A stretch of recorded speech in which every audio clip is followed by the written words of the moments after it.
Hello friend, welcome to pharma today channel. 16वीं शताब्दी England में एक मेडिकल यूनिवर्सिटी के प्रोफेसर अपने स्टूडेंट को पढ़ा रहे थे। जो किताब वो पढ़ाने के लिए यूज़ कर रहे थे वो उस टाइम की सबसे बेस्ट किताबों में से एक थी। लेकिन इस किताब की एक ख़ास बात भी थी। ये किताब एक अरेबिक लैंग्वेज में लिखी गई किताब का ट्रांसलेशन थी। आप सोच रहे होंगे कि अरेबिक में लिखी एक किताब यूरोप के मेडिकल कॉलेज में कैसे पढ़ाई जा सकती है, पर यह बिल्कुल सच है, क्योंकि उससे पहले यूरोप में मेडिकल की फील्ड के लिए कोई इतनी एडवांस किताब नहीं थी। ये किताब एक तरह से मेडिकल की एनसाइक्लोपीडिया थी और इसके 5 भाग थे जो सन 1025 तक लिखे जा चुके थे। 12वीं सेंचुरी में इसे अरेबिक से लैटिन में ट्रांसलेट किया गया और तभी ये किताब पूरे यूरोप में फेमस हो गई। उसके बाद यूरोप की यूनिवर्सिटी में एक स्टैंडर्ड टेक्स्ट बुक के रूप में टीचिंग के लिए इस्तेमाल होने लगी। तो आज के इस वीडियो में हम इसी किताब के बारे में जानेंगे। क्या आपको पता है कि दुनिया की सबसे इन्फ्लुएंशियल मेडिकल किताब 1000 साल पहले लिखी गई थी? एक ऐसी किताब जो इस्लामिक गोल्डन एज के नॉलेज का बेस थी और यूरोपियन मेडिकल यूनिवर्सिटीज़ में लगभग 600 साल तक पढ़ाई गई। आज हम बात करेंगे द कैनन ऑफ मेडिसिन की, जो लिखी गई थी लेजेंडरी पर्सियन पॉलीमैथ इब्न सीना, या फिर जैसे वेस्ट उन्हें जानता है एविसेना।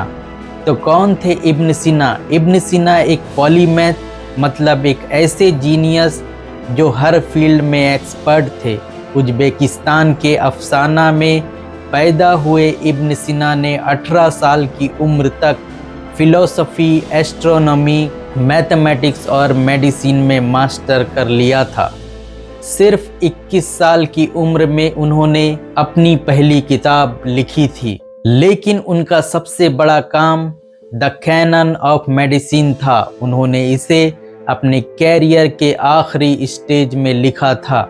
उनका काम एक बड़े मूवमेंट का हिस्सा था जो इस्लामिक गोल्डन एज के दौरान ग्रीक, इंडियन और पर्शियन नॉलेज को ट्रांसलेट और एक्सपांड करने का था। इब्न सीना सिर्फ पुरानी इंफॉर्मेशन कंपाइल नहीं करते थे, वो नए आइडियाज़ ऐड करते थे और मॉडर्न मेडिकल साइंस का बेस बनाते थे। अब बात करें द कैनन ऑफ मेडिसिन की, तो द कैनन ऑफ मेडिसिन, या जिसे उर्दू में, अरबिक में अल कानून फ़ी अल तिब कहते हैं, एक 5 बुक या 5 वॉल्यूम की एक एनसाइक्लोपीडिया थी जो उस टाइम के मेडिकल नॉलेज के हर एस्पेक्ट को कवर करती थी। एनाटॉमी से लेकर फार्माकोलॉजी तक और डिजीज़ के डायग्नोसिस और ट्रीटमेंट तक सब कुछ इसमें लिखा गया है। समझ लीजिए ये उस टाइम की एक अल्टीमेट मेडिकल टेक्स्ट बुक थी।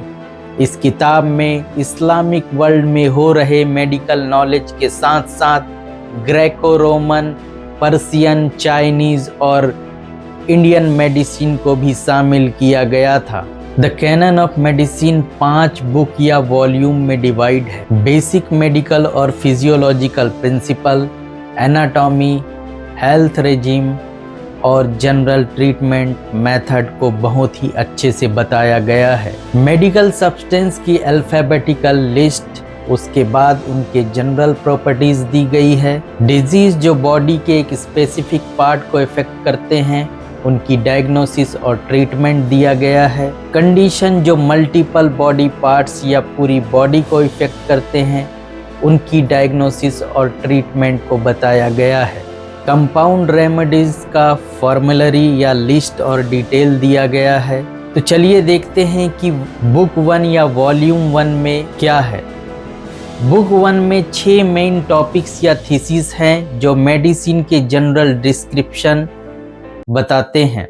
ये टॉपिक कॉस्मोस और ह्यूमन बॉडी के एलिमेंट्स, उनके म्यूचुअल इंटरेक्शन, यानी टेम्परामेंट्स, बॉडी के फ्लूइड, ह्यूमन एनाटॉमी और फिजियोलॉजी के बारे में बताते हैं। बुक हेल्थ और डिजीज के कॉज को समझाती है। एविसेना का मानना था कि जब तक हेल्थ और डिजीज के दोनों कॉजेस को समझा ना जाए, ह्यूमन बॉडी को हेल्थ में वापस नहीं लाया जा सकता है। एविसेना पार्ट 1 को 2 हिस्सों में डिवाइड करते हैं, मेडिसिन की थ्योरी और प्रैक्टिस में। उन्होंने बीमारी के 4 कारण बताए हैं, 4 कॉजेस ऑफ डिजीज बताए हैं, जो एरिस्टोटल की फिलॉसफी पर बेस्ड है। पहला है मटेरियल कॉज, दूसरा एफिशिएंट कॉज, फॉर्मल कॉज और चौथा फाइनल कॉज। मटेरियल कॉज मतलब ये खुद इंसान के शरीर से संबंधित है, जैसे हमारे शरीर के बॉडी पार्ट्स से संबंधित। एफिशिएंट कॉज में उन्होंने बताया है कि ये 2 टाइप के होते हैं, एक एक्सटर्नल और इंटरनल। एक्सटर्नल मतलब जैसे हवा या कोई जगह जहां हम रहते हैं। इंटरनल पार्ट में उन्होंने बताया है जैसे हमारी नींद या जागना, जिंदगी के अलग अलग फेज जैसे चाइल्डहुड, ओल्ड एज, या फिर हमारी हैबिट्स, या फिर जाति या जिसे रेस कहा जाता है वो।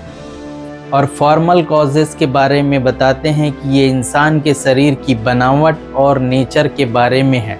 इसका मतलब है कि हर इंसान का टेम्परामेंट या नेचर बीमारी का एक कारण हो सकता है। और चौथा है फाइनल कॉज। ये वो कारण है जो शरीर के एक्शन और फंक्शन को रिप्रेजेंट करते हैं। ये 4 पॉइंट्स बताते हैं कि बीमारी क्यों होती है और उसके पीछे लॉजिक क्या है। इसके अलावा कॉस्मोस के एलिमेंट का कॉन्सेप्ट कैनन की फाउंडेशन है। उनका मानना है कि डॉक्टर को नेचुरल फिलॉसफी के 4 elements earth, water, air, fire को समझना चाहिए। यहाँ पर वो अर्थ, वाटर, एयर, फायर की प्रॉपर्टीज को बहुत ही डिटेल से समझाते हैं। एविसेना के कैनन ऑफ मेडिसिन में टेम्परामेंट्स, ह्यूमर्स, एनाटॉमी और फिजियोलॉजी के बारे में डिस्कस किया गया है। टेम्परामेंट्स या मिजाज के बारे में एविसेना कहते हैं कि टेम्परामेंट्स का मतलब है शरीर के अंदर हॉट, कोल्ड, मॉइस्ट और ड्राई का बैलेंस। हर इंसान का मिजाज अलग होता है, जो एज, रेस, क्लाइमेट और पर्सनल फैक्टर पर डिपेंड करता है। एविसेना के अनुसार अगर ये बैलेंस बिगड़ जाए तो बीमारी होती है। ह्यूमर्स शरीर के रस या शरीर के जो फ्लूइड्स हैं वो ह्यूमर्स कहलाते हैं। और एविसेना ने हिप्पोक्रेट्स के 4 humours blood, flame, bile, black bile का कॉन्सेप्ट अडॉप्ट किया है। हर ह्यूमर्स का अपना रोल और इम्पोर्टेंस होता है शरीर में बैलेंस बनाए रखने के लिए। अगर इनका इम्बैलेंस हो जाए तो अलग अलग बीमारियां हो सकती हैं। एविसेना ने एनाटॉमी के बारे में बताया कि शरीर में सिंपल मेंबर्स जैसे हड्डी और टेंडन्स और कंपाउंड मेंबर जैसे हार्ट और लीवर होते हैं। इसके अलावा वाइटल ऑर्गन्स जैसे दिल और दिमाग जरूरी हैं और ऑक्सिलरी ऑर्गन्स उनका सपोर्ट करते हैं। जनरल फिजियोलॉजी के बारे में एविसेना कहते हैं कि जिंदगी के 3 पार्ट्स हैं, वाइटल, नेचुरल और एनिमल। एविसेना कहते हैं कि हार्ट शरीर के सारे फंक्शंस का मेन सोर्स है, जो एरिस्टोटल के व्यू का सपोर्ट करता है। दिमाग रेशनल सोचने समझने के लिए इम्पोर्टेंट है। ये रिसर्च बेस्ड फिलॉसफी और चिकित्सा को एक साथ जोड़ता है और सेहत के लिए संतुलन और सामंजस्य पर जोर देता है। अब अगर बात करें बुक 2 या वॉल्यूम 2 की, तो ये है materia medica. Materia medica of the canon में लगभग 800 सिंपल मेडिकल सब्सटेंस को अल्फ़ाबेटिकली लिस्ट किया गया है, जो उस समय यूज़ होती थी। ये सब्सटेंस सिंपल इसलिए कहलाते हैं क्योंकि इनकी किसी और सब्सटेंस के साथ मिक्स नहीं किया गया है या इसमें किसी तरह की इम्प्योरिटीज नहीं है। इस बुक के पहले पार्ट में ड्रग्स के जनरल रूल्स और science of power of medicine का एक डिटेल्ड ट्रीटीज दिया गया है। दूसरा पार्ट 800 सिंपल फ्लोरल, मिनरल और एनिमल सब्सटेंस की लिस्ट देता है। हर एंट्री में सब्सटेंस का एक नाम, उसकी क्वालिटी का क्राइटेरिया और उसकी प्राइमरी क्वालिटीज मेंशन की गई है। इसके बाद 22 जनरल एक्शन और 11 डिजीज टाइप का अकॉर्डिंग स्पेसिफिक प्रॉपर्टीज एक्सप्लेन की गई है। आखिर में हर सब्सटेंस के सब्स्टिट्यूट का जिक्र किया गया है जो ज़रूरत पड़ने पर यूज़ किया जा सकता है। कैनन के अंदर नए ड्रग्स को एक्सपेरिमेंट करने के लिए 7 रूल्स भी दिए गए हैं और इसको एविसेना ने गैलन के आइडियाज से लिया है। तो पहला है, ड्रग को किसी एक्वायर्ड क्वालिटी से फ्री होना चाहिए, जैसे कि हीट या कोल्ड का एक्सपोजर या किसी और सब्सटेंस के पास स्टोर किया गया हो। कहने का मतलब कि इसे प्रॉपर तरीके से स्टोरेज किया गया हो। दूसरा है, एक्सपेरिमेंट सिंगल कंडीशन पर होना चाहिए, ना कि कंपोजिट कंडीशन पर। मतलब पेशेंट जो कॉम्प्लेक्स या मल्टीपल इलनेस से पीड़ित है उस पर टेस्ट नहीं करना चाहिए। तीसरा है, ड्रग को कॉन्ट्ररी कंडीशन पर टेस्ट करना चाहिए, क्योंकि ड्रग डायरेक्टली एक डिजीज पर एक्ट कर सकती है पर वह सिम्टम्स को रिलीव करके किसी और डिजीज के अगेंस्ट भी इफेक्टिव हो सकती है। चौथा है, ड्रग की क्वालिटी डिजीज की स्ट्रेंथ के हिसाब से होनी चाहिए। पहले वीकेस्ट डोज से शुरू करना चाहिए और धीरे धीरे डोज बढ़ानी चाहिए जब तक ड्रग की पोटेंसी का पता न चल जाए बिना किसी डाउट के। और चौथा है, ड्रग की क्वांटिटी डिजीज की स्ट्रेंथ के हिसाब से होनी चाहिए। पहले वीकेस्ट डोज से शुरू करना चाहिए, फिर डोज को धीरे धीरे बढ़ाना चाहिए जब तक कि ड्रग की पोटेंसी का पता न चल जाए और इसमें किसी तरह का डाउट नहीं होना चाहिए। पांचवा है, ड्रग के इफेक्ट का टाइम ध्यान में रखना चाहिए। अगर ड्रग का इमीडिएट इफेक्ट होता है तो इसका मतलब है कि वो डायरेक्टली डिजीज के अगेंस्ट एक्ट कर रही है। ड्रग का इफेक्ट सभी केस में सेम होना चाहिए। ये है छठवां पॉइंट। कम से कम ज़्यादा केस में कंसिस्टेंट हो। अगर ऐसा नहीं होता है तो इसका मतलब है कि इफेक्ट एक्सीडेंटल है, क्योंकि नेचुरल चीज़ें अक्सर कंसिस्टेंट होती हैं। और सातवां है, एक्सपेरिमेंट ह्यूमन बॉडी पर होना चाहिए, क्योंकि मेडिसिन की क्वालिटी की वजह से उसका इफेक्ट ह्यूमन बॉडी और एनिमल बॉडी पार्ट्स पर अलग अलग हो सकता है। तीसरा जो वॉल्यूम या बुक है उसमें स्पेशल पैथोलॉजी को डिस्कस किया गया है। कैनन ऑफ मेडिसिन की बुक 3 न्यूरोसाइंस की एक डिटेल स्टडी देती है। ये नर्वस सिस्टम के स्ट्रक्चर और फंक्शन से स्टार्ट होती है, जैसे brain, spinal cord, ventricles, meninges और नर्व्स। ये न्यूरोलॉजिकल और न्यूरोसाइकोलॉजिकल डिसऑर्डर्स, उनके सिम्टम्स और ट्रीटमेंट के बारे में डिस्कस करती है। इसमें epilepsy, stroke, paralysis, vertigo, tremors, meningitis, dementia, hysteria, insomnia, साइकोसिस, पैरानोइया, हाइड्रोसेफालस और साइटिका जैसी कंडीशन कवर की गई है। बुक में 15 टाइप के हेडेक और उनके ट्रीटमेंट का डिस्क्रिप्शन भी दिया गया है, जो 3 स्टेप में डिवाइड है: लाइफस्टाइल चेंज, सिंपल मेडिसिन और फिर तीसरा है compound medicine. Non pharmacological treatment जैसे सर्जरी और एपिलेप्सी के लिए इलेक्ट्रिक शॉक का भी मेंशन किया गया है। बुक 5 में फॉर्मूलरी बताई गई है। कैनन ऑफ मेडिसिन की बुक 5 फॉर्मूलरी में 650 कंपाउंड ड्रग का लिस्ट दिया गया है, जो अलग अलग अरेबिक, इंडियन और ग्रीक सोर्स से लिया गया है। एविसेना ने अपने कमेंट्स भी इसमें दिए हैं, जिसमें उन्होंने डिफरेंट सोर्स के रिसिप्ट्स के डिफरेंसेस हाईलाइट किए हैं और कभी कभी अपनी रेसिप भी दी है।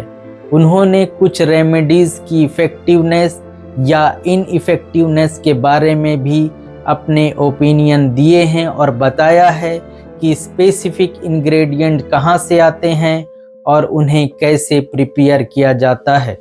एविसेना ने उन रेमेडीज़ को प्रिफर किया जो एक्सपीरियंस के थ्रू टेस्ट और प्रूव किए गए थे। उन्होंने कॉशन दिया कि कंपाउंड मेडिसिन के इफ़ेक्ट कभी कभी अनएक्सपेक्टेड या इंडिविजुअल कंपोनेंट्स के एक्सपेक्टेड इफ़ेक्ट से ज़्यादा स्ट्रांग हो सकते हैं। सबसे इंटरेस्टिंग बात यह है कि द कैनन सिर्फ एक लिस्ट नहीं थी। इब्न सीना ने एविडेंस बेस्ड मेडिसिन को प्रमोट किया। उन्होंने नए ड्रग पहले एनिमल्स पर टेस्ट करने का आइडिया दिया, जो आज भी फॉलो किया जाता है।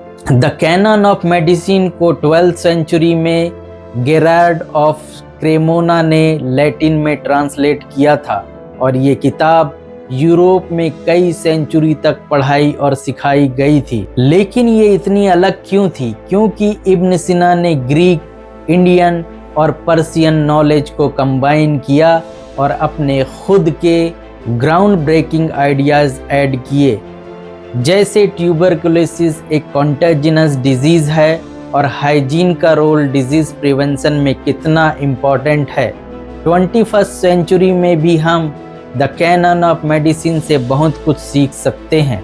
ये हमें इंटरडिसिप्लिनरी थिंकिंग का इम्पोर्टेंस समझाता है कि कैसे मेडिसिन, फिलॉसफी और साइंस मिलकर ह्यूमन लाइफ को बेटर बना सकते हैं। और हमें ये याद दिलाता है कि नॉलेज बॉर्डर और कल्चर्स को क्रॉस कर सकते हैं।